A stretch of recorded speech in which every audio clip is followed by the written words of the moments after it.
ವೀಕ್ಷಕರೇ, big boss 11ನೇ ಆವೃತ್ತಿ 73ನೇ ದಿನಕ್ಕೆ ಕಾಲಿಡ್ತಾ ಇದ್ದು ಸ್ಪರ್ಧಿಗಳ ನಡುವೆ ಪೈಪೋಟಿ ಕೂಡ ಜೋರಾಗಿದೆ. ಮನೆಯಲ್ಲಿ ಉಳಿಯಲು ತಂತ್ರ ಪ್ರತಿತಂತ್ರಗಳು ನಡೆಯುತ್ತಲೇ ಇವೆ. ಸದ್ಯ ಬಿಗ್ ಬಾಸ್ ಮನೆಯಲ್ಲಿ 12 ಮಂದಿ ಉಳಿದುಕೊಂಡಿದ್ದು ಈ ವಾರ ಎಲಿಮಿನೇಷನ್ ಆಗೋದು ಯಾರು ಎನ್ನುವ ಕುತೂಹಲ ಹೆಚ್ಚಿದೆ.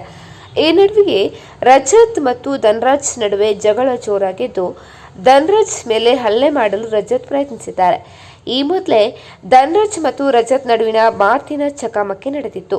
ರಜತ್ ಧನ್ರಾಜ್ಗೆ ಪಾಪು ಎಂದಿದ್ದಕ್ಕೆ ರಜತ್ ಕೆನ್ನೆ ಸವರಿದ್ದ. ಧನ್ರಾಜ್ ಅಂಕಲ್ ಎಂದು ಕರೆದಿದ್ರು. ಆಗಲೇ ರಜತ್ ಸಿಟ್ಟಾಗಿದ್ರು. ಈಗ ಮತ್ತೊಮ್ಮೆ ಇದೇ ವಿಚಾರಕ್ಕೆ ಇಬ್ಬರ ನಡುವೆ ಜಗಳವಾಗಿದೆ. ಯಾರು ಉತ್ತಮ ಯಾರು ಕಳಪೆ ಎಂದು ಹೇಳುವ ಸಂದರ್ಭದಲ್ಲಿ ಧನ್ರಾಜ್ ರಜತ್ರನ್ನ ಕಳಪೆ ಎಂದು ಕರೆದಿದ್ದಾರೆ. ರಜತ್ ಬೆದರಿಕೆ ಹಾಕಿದ್ದಾರೆ. ಕೈಕಾಲು ಮುರಿಯುತ್ತೇನೆ ಎನ್ನುತ್ತಾರೆ. ಅದಕ್ಕೆ ಅವರಿಗೆ ಕಳಪೆ ಕೊಡುತ್ತೇನೆ ಎನ್ನುತ್ತಾರೆ. ಇದಕ್ಕೆ ಪ್ರತಿಕ್ರಿಯೆ ನೀಡಿದ ರಜತ್, ಅಂದು ನನಗೆ ಬಂದಿದ್ದ ಸಿಟ್ಟಿಗೆ ನಿನಗೆ ಹೊಡೆದು ಆಚೆ ಹೋಗುತ್ತಿದ್ದೆ ಎನ್ನುತ್ತಾರೆ. ಇದಕ್ಕೆ ಧನ್ರಾಜ್, ಅದೇನೋ ಕೈಕಾಲು ಮುರಿತಾನೆ ಅಂದ್ರಲ್ಲ, ಈಗ ಮುರಿದು ತೋರಿಸಿ ಎಂದು ಸವಾಲ್ ಹಾಕಿದ್ದಾರೆ. ಇದರಿಂದ ರಜತ್ ಸಿಟ್ಟಿಗೆದ್ದು ಮತ್ತೊಮ್ಮೆ ಮುಟ್ಟಿದ್ರೆ ಹೊಡೆಯುತ್ತೇನೆ ಎಂದು ಧನ್ರಾಜ್ ಮೇಲೆ ಕೈ ಮಾಡಲು ಹೋಗಿದ್ದಾರೆ.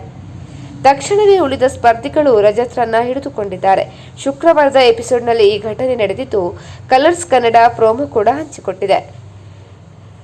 ರಜತ್ ವರ್ತನೆ ಮಿತಿಮೀರಿದೆ ಎಂದು ಈಗಾಗಲೇ ವೀಕ್ಷಕರು ಅಸಮಾಧಾನ ಕೂಡ ವ್ಯಕ್ತಪಡಿಸ್ತಾ ಇದ್ದಾರೆ. ಇದಕ್ಕೂ ಮುನ್ನ ಗೋಲ್ಡ್ ಸುರೇಶ್ ಜೊತೆ ಜಗಳವಾಡಿದ ರಜತ್ ಕೆಟ್ಟದಾಗಿ ಮಾತನಾಡಿದ್ರು. ಇದು ಕಿಚ್ಚ ಸುದೀಪ್ರ ಕೋಪಕ್ಕೂ ಕಾರಣವಾಗಿತ್ತು. ಈಗ ಮತ್ತೊಮ್ಮೆ ರಜತ್ ಧನ್ರಾಜ್ ಮೇಲೆ ಕೈ ಮಾಡುವ ಹಂತಕ್ಕೆ ಹೋಗಿದ್ದು ಅವರು ಈ ವಾರವೇ ಮನೆಯಿಂದ ಹೊರ ಹೋಗುವುದು ಖಚಿತ ಎಂದು ಎನ್ನಲಾಗಿದೆ. ರಜತ್ಗೆ ಈ ವಾರ ಕಿಚ್ಚನ ಪಂಚಾಯಿತಿಯಲ್ಲಿ ಸಖತ್ ಕ್ಲಾಸ್ ಇದೆ ಎಂದು ಕೂಡ ವೀಕ್ಷಕರು ನಿರೀಕ್ಷೆ ಮಾಡಿದ್ದಾರೆ.